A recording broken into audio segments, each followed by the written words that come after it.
Hi, I'm Brenda Cadman from Bonacore Creative, and in today's quick Canva tutorial, I want to walk you through using Canva's shadow effect feature. So let's jump into Canva.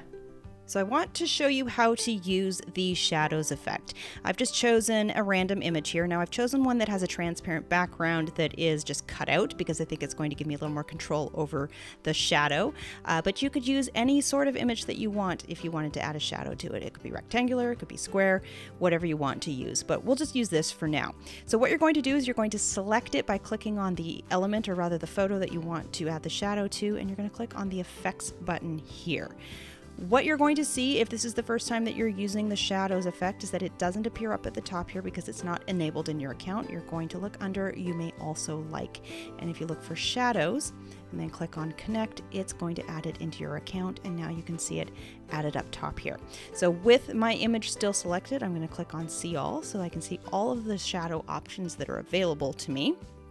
And you'll see that it's currently selected on none, but I'm just going to choose a standard drop shadow, and you'll see that it has automatically added a default drop shadow here, but I have a little bit of flexibility in changing that.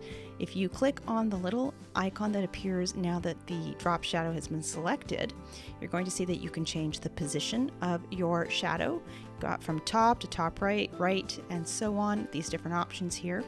I can also change the offset settings. I can change the angle of the shadow.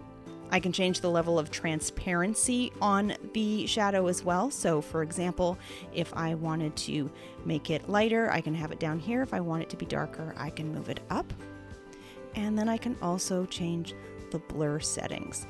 And finally, I can change the color. If I wanted to make a color that was, red, I could do that. If I want to make it more of an orange or yellow drop shadow, I can do that as well. And then finally, if you want to just reset to the default settings, you can click on the reset option here. And when you have your shadow the way that you want it, you simply click on apply. And there you go. You now have the drop shadow settings, or whatever shadow you've selected, on your image in Canva.